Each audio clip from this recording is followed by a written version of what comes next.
Mimicry artist അസോസിയേഷൻ്റെ annual general body മീറ്റിങ്ങിൻ്റെ ഭാഗമായിട്ട് നമ്മൾ ഇന്ന് ഇവിടെ തുടക്കം കുറിക്കുകയാണ്. അപ്പം ഓരോ ആർട്ടിസ്റ്റുകളും ഇങ്ങോട്ടേക്ക് വന്നുകൊണ്ടിരിക്കുകയാണ്. മിമിക്രിയിൽ നിന്നും സിനിമാ രംഗത്തേക്ക് കടന്നു വന്നിട്ടുള്ള വളരെ പ്രഗത്ഭരായിട്ടുള്ള വർഷങ്ങളുടെ എന്താ പറയുക ആ ഒരു എക്സ്പീരിയൻസ് ഒക്കെയുള്ള ഒരുപാട് സീനിയർ ആയിട്ടുള്ള ആർട്ടിസ്റ്റുകളും അതുപോലെ തന്നെ തുടക്കക്കാരും അങ്ങനെ ഒരുപാട് ആർട്ടിസ്റ്റുകളാണ് ഇന്നത്തെ ദിവസം ഇവിടെ എത്തിച്ചേർന്നുകൊണ്ടിരിക്കുന്നത്. അപ്പോൾ അവരുടെ വിശേഷങ്ങളിലേക്ക് ആനുവൽ ജനറൽ ബോഡി ആണെന്ന് എനിക്കറിയാം, എന്നാൽ പോലും അവരുടെ കുഞ്ഞു കുഞ്ഞു വിശേഷങ്ങളിലേക്ക് നമുക്കൊന്ന് കടന്നുതല്ല.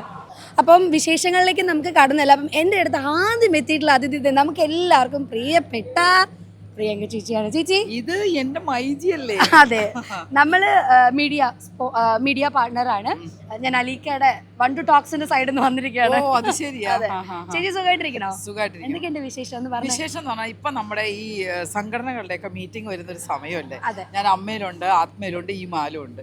അപ്പൊ നമുക്ക് ഈ സംഘടനയിൽ വരുമ്പോൾ ഒരു മീറ്റിംഗ് പോലും മുടങ്ങാതെ വരിക എന്നുള്ളതാണ്. കാരണം എനിക്ക് അവരെയൊക്കെ ഭയങ്കര ഇഷ്ടമാണ്. ഈ മാലുള്ള എല്ലാവരും സംഘടനകൾ എല്ലാവരും എനിക്ക് ഭയങ്കര ഇഷ്ടമാണ്. കാരണം നമുക്ക് കിട്ടുന്ന ഒരു സന്ദർഭമാണ് എല്ലാവരും ഒരു ദിവസം അതിന് എന്ത് പ്രശ്നം ഉണ്ടെങ്കിലും ഞാൻ വന്നിരിക്കും. എന്നെ കൊണ്ട് എഴുന്നേറ്റ് നടക്കാം. ഇന്ന് സത്യം പറഞ്ഞ എന്റെ കാലൊന്നും മടങ്ങി ഞാൻ ഹോസ്പിറ്റലിൽ പോയത്. പക്ഷെ എന്നാലും എന്ത് വിഷയം ഉണ്ടെങ്കിലും ഞാൻ വരണം എന്നുള്ളത് ആഗ്രഹം മാത്രമല്ല, നമുക്കിപ്പോ വേണി വരാതിരിക്കാം, വർക്കുണ്ട് ഒരു അതല്ല.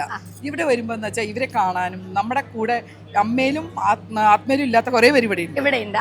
അവരായിട്ട് നമുക്കൊരു ദിവസമല്ലേ വിശേഷം പങ്കുവയ്ക്കാൻ കിട്ടുന്നത്. അത് നമ്മൾ മിസ്സാക്കി. നമ്മുടെ വീട്ടിലുള്ള എല്ലാ തിരക്കുകളും കാര്യങ്ങളും ജോലിയുടെ തിരക്കുകളും കാര്യങ്ങളും ഒക്കെ മാറ്റി വെച്ച് ഇവിടെ ഇനി വീട്ടിൽ തിരക്കുണ്ടെങ്കിൽ 5 മണിക്ക് എഴുന്നിട്ട് എല്ലാ ജോലിയും തീർക്കാൻ എനിക്കറിയാം. കുടുംബം നോക്കുന്ന ആളാണ്. കുടുംബം കഴിഞ്ഞ അത് തീർക്കാൻ എനിക്ക് വേണമെന്ന് വെച്ചാൽ 5 മണിക്ക് ഞാൻ കയറി ജോലി തീർത്തിട്ട് ഞാൻ പോയിരിക്കും. ഇന്നത്തെ രാവിലത്തെ പണിയൊക്കെ രാവിലെ ഇപ്പൊ എന്താ അറിയോ, ഞാൻ ഷൂട്ടിങ് അച്ഛനും അമ്മയൊക്കെ അവിടെ ഉണ്ട്. ഇന്ന് ദോശ എന്തൊക്കെയാ. അനൂപുണ്ടല്ലോ, അനൂപ് വരും, ആളെ എണീറ്റിട്ടേ ഉള്ളൂ. അപ്പൊ ഞാൻ പറയണത് എന്താണെന്ന് വെച്ചാൽ അങ്ങനെ ഒരു കാര്യം നമ്മൾ മാറ്റി വെക്കണം എന്നുണ്ടെങ്കിൽ നമ്മൾ വിചാരിച്ചാൽ എന്ത് കാര്യം നടക്കും അല്ലേ. എപ്പോ വേണി രാവിലെ തന്നെ ജോലികൾ തീർത്ത് വരാനും പറ്റും. അല്ലാതെ എല്ലാം നമുക്ക് പറ്റുന്ന ഒരു ഫീൽഡല്ലേ. അതുകൊണ്ട് ആ ഒരു വിഷയമില്ല. അപ്പൊ ചേച്ചി രാവിലെ തന്നെ എണീച്ച എല്ലാ പണിയൊക്കെ കഴിഞ്ഞ് അടിപൊളിയായിട്ട് ഒരു സുന്ദരിയായിട്ട് നമ്മുടെ മാട ജനറൽ ബോഡി മീറ്റിംഗിന് വേണ്ടി വന്നിരിക്കുകയാണ്. സുന്ദരി എന്ന് പറയുമ്പോണ്ടല്ലോ ഒരു ആത്മസംതൃപ്തി ഒരു ഭയങ്കരമാണ് മോളെ.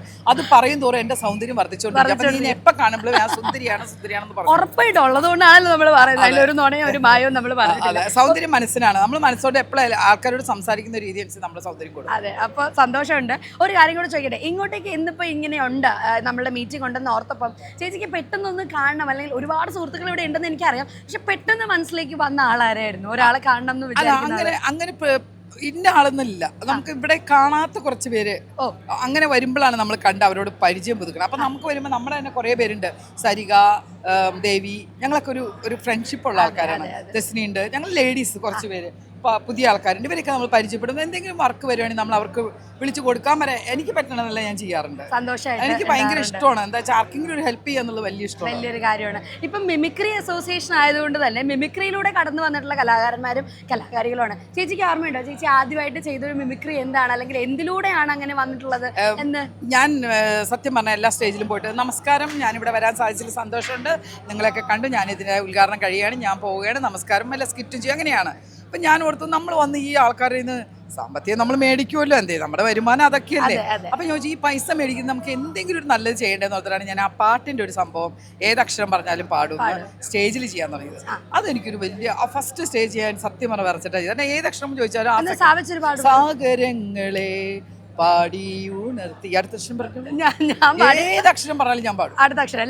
ലജ്ജാവതിയെ നിന്റെ കള്ളക്കട കണ്ണി കാട് കറുത്ത കാട് മനോരഞ്ജിനി. ഈ ഒരു സംഭവം തലയിൽ വേറെ ഒന്നുമില്ല. അപ്പൊ നമ്മൾ ഇതെല്ലാം ഭക്ഷണം കയറ്റി വെച്ചു. അപ്പൊ നമ്മൾ എന്തെങ്കിലും ഒന്ന് പ്രസന്റ് ചെയ്യണല്ലോ എന്ന് വെച്ച് പഠിച്ചതാണ്. പിന്നെ ഇവരുടെ കൂടെ ഞാൻ ഈ ഇരിക്കുന്ന മിക്ക ഇവിടെ വന്ന ആൾക്കാരുടെ കൂടെയൊക്കെ ഞാൻ സ്കിറ്റ് ചെയ്തിട്ടുണ്ട്. സ്റ്റേജ് പ്രോഗ്രാം നമ്മൾ സ്കിറ്റ് അല്ലേ ചെയ്യണം. അപ്പൊ അതാണ് ഇവരായിട്ടുള്ള ഒരു എക്സ്പീരിയൻസ്. ആത്മ എന്ന് പറഞ്ഞ സീരിയലുകാരായിട്ട് അഭിനയിച്ച എക്സ്പീരിയൻസ്. അമ്മ എന്ന് പറഞ്ഞാൽ ഞാൻ ചെയ്ത സിനിമയുടെ എല്ലാവരും എല്ലാ മേഖലയിലും ഉണ്ടെന്നുള്ളത് വലിയൊരു കാര്യം. നമുക്ക് വെറൈറ്റികളാണ്. അപ്പൊ വെറൈറ്റി നമ്മൾ മിസ് ചെയ്യരുത്. അപ്പൊ എന്തായാലും ഇനി സമയം കളയണ്ട. എന്തായാലും ചേച്ചിയോട് ഞാൻ തോൽവി സമ്മതിച്ച സ്ഥിതിക്ക് ഇനി ചേച്ചിക്ക് വിശേഷങ്ങൾ പങ്കുവയ്ക്കാനായിട്ട് അങ്ങോട്ട് പോകാം. നിങ്ങളാണ് ഞങ്ങളുടെ എല്ലാം കേട്ടോ. നിങ്ങളുടെ ഒരു സന്തോഷം, നിങ്ങളുടെ ഒരു പ്രോത്സാഹനം മാത്രമേ ഉള്ളൂ. ഈ ക്യാമറയിൽ കൂടെ കാണുന്ന ഈ വിഷ്വൽസ് നിങ്ങൾ പുറത്തേക്ക് വിടുക. പ്രേക്ഷകരോട് ഒരൊറ്റ അഭിപ്രായം, എന്നെയൊക്കെ കൈയടിച്ച് അങ്ങ് സ്വീകരിച്ചേക്കണം കേട്ടോ. താങ്ക് യു ചേച്ചി, താങ്ക് യു. എനിക്കറിയാം ഭക്ഷണം കഴിക്കുന്നതിൻ്റെ ഇടയിലുള്ള ആരും പുറത്ത് കാണാൻ ആഗ്രഹിക്കാത്തൊരു സമയത്താണ് ഷായി ചേട്ടൻ നിൽക്കുന്നത് എനിക്കറിയാം. രാവിലെ വന്നാണ് ബ്രേക്ക്ഫാസ്റ്റ് കഴിച്ചിട്ടില്ല. ഇന്നലെ രാത്രി ഇവിടെ ഉണ്ടായിരുന്നു, ഓഡിറ്റോറിയത്തിലായിരുന്നു കഴിഞ്ഞു പോയത്. എല്ലാ തിരക്കുകളൊക്കെ കഴിഞ്ഞ് സമാധാനമായിട്ട് പാവം കഴിച്ചോണ്ടിരിക്കുക. പക്ഷെ എന്നാലും ഒരു 2 മിനിറ്റ് ആദ്യം പറയട്ടെ, അറ്റയർ ഒരു രക്ഷയില്ല. ഞാൻ ആദ്യം വന്നപ്പോഴും പറഞ്ഞു ഇത്രയും തിക്കും തിരക്കിനിടയിൽ ഞാൻ നോട്ടിട്ട് ഒരേ ഒരാളെ ഷായി ചേട്ടൻ. കാരണം എനിക്ക് ഈ ഡ്രസ്സ് കണ്ടപ്പം ഭയങ്കര ഭംഗിയുണ്ട് ഷായി ചേട്ടൻ, നല്ല ഭംഗിയുണ്ട്. നമ്മുടെ ടീമാണ് എയർ ഹാൻഡ്ലൂം കുത്തമ്പള്ളി, നമ്മുടെ ടീമാണ്. അവരുടെ ഡ്രസ്സാണിത്. പക്ഷെ അത് നോക്ക്, ഒന്ന് മുഴുവൻ കാണിച്ചു ഷായി ചേട്ടൻ, എന്ത് രസാന്ന് നോക്ക്. അടിമുടി ചിക്കൻ മൂടിട്ടാ. ഷായി ചേട്ടാ, ഒരുപാട് സന്തോഷമാണ്. ഇപ്പൊ ആത്മ കഴിഞ്ഞു, അമ്മ കഴിഞ്ഞു, മായിലേക്ക് വന്നിരിക്കുകയാണ്. ഒരുപാട് ആർട്ടിസ്റ്റുകൾ അല്ലെ, അത് മിമിക്രിയിൽ നിന്നും. എനിക്ക് തോന്നുന്നു ഷായി ചേട്ടനൊക്കെ സിനിമയിലേക്ക് വന്നു ചേർന്നതിന്റെ ഒരു വലിയ ഘടകം തന്നെ മിമിക്രി തന്നെയാണ്. എങ്ങനെയാണ് അതിനെ നോക്കി കാണുന്നത്? ഇതിപ്പം തന്നെ നമ്മള് സംഘടന എല്ലാ വർഷവും വളർന്നു വന്നുകൊണ്ടിരിക്കുകയാണ്. അതുപോലെ തന്നെ സംഘടന ചെയ്യുന്ന പ്രോഗ്രാമുകളും അതുപോലെ ഭംഗിയായിക്കൊണ്ടിരിക്കുകയാണ്. നമ്മുടെ സംഘടനയിലെ എല്ലാ അംഗങ്ങൾക്കും നമ്മൾ ആനുകൂല്യങ്ങളും അവർക്ക് വേണ്ട കാര്യങ്ങളെല്ലാം ചെയ്തു കൊടുക്കും. അതിന് വേണ്ടിയിട്ടാണ് നമ്മൾ കുറേ ഇവൻറ്റുകൾ ചെയ്യണതും ഫണ്ട് സ്വരൂപിക്കണമൊക്കെ അവർക്ക് വേണ്ടിയിട്ടാണ്, നമ്മുടെ കൂടെയുള്ള ആർട്ടിസ്റ്റുകൾക്ക് വേണ്ടിയിട്ടാണ്. പിന്നെ ഈ ഒരു വർഷത്തിൽ ഈ ഒരു ദിവസം ഞങ്ങളെല്ലാവരും ഭയങ്കര ആകാംക്ഷയോടെ കാത്തിരിക്കുന്ന ദിവസമാണ് ഇന്ന്. ഇപ്പോൾ ഈ നമ്മുടെ പൊതുസമ്മേളനം കഴിഞ്ഞു കഴിഞ്ഞാൽ പിന്നെ എൻ്റർടൈൻമെൻ്റ് ആണ് ഫുള്ള്. കളിക്കുക, ചിരിക്കുക, എല്ലാവരും ഹാപ്പി ആയിട്ട് പോവുക. ഈ നമ്മുടെ മായിൽ നിന്ന് നമ്മുടെ മായുടെ ഒരു വലിയ ഘടകം ഒരുപാട് പ്രവർത്തനങ്ങൾ ചെയ്യുന്നു എന്ന് തന്നെയാണ്. അപ്പം ഈ വർഷം അല്ലെങ്കിൽ കഴിഞ്ഞു പോയൊരു വർഷത്തിലേക്ക് തിരിഞ്ഞു നോക്കുമ്പോൾ നിങ്ങൾ ചെയ്തിട്ടുള്ള ഏറ്റവും നല്ലൊരു പ്രവർത്തനം എന്ന് പറയാനായിട്ട്, അല്ലെങ്കിൽ നിങ്ങൾക്ക് കാഴ്ചവെക്കാൻ പറ്റിയ ഏറ്റവും നല്ലൊരു പ്രവർത്തനം എന്തായിരിക്കും? അല്ല, ഒത്തിരി കാര്യങ്ങൾ ചെയ്തിട്ടുണ്ട്. പറഞ്ഞാൽ നമ്മൾ ഇപ്പോൾ ഒരു കാര്യം ചെയ്തിട്ട് ഞങ്ങളിങ്ങനെ സോഷ്യൽ മീഡിയയിലോ അങ്ങനെ കാര്യങ്ങളൊന്നും ഇടാറില്ല. പക്ഷെ കാര്യങ്ങൾ ചെയ്യുന്നുണ്ട്, നല്ല രീതിയിൽ ചെയ്യുന്നു. അപ്പം എന്തായാലും ഒരുപാട് സന്തോഷം. തിരക്കലുണ്ടെന്ന് അറിയാം. മൂടി വെച്ച ചിക്കൻ ഞാൻ ഇനി ഡിസ്റ്റർബ് ചെയ്യുന്നില്ല, കഴിച്ചോളൂ. Thank you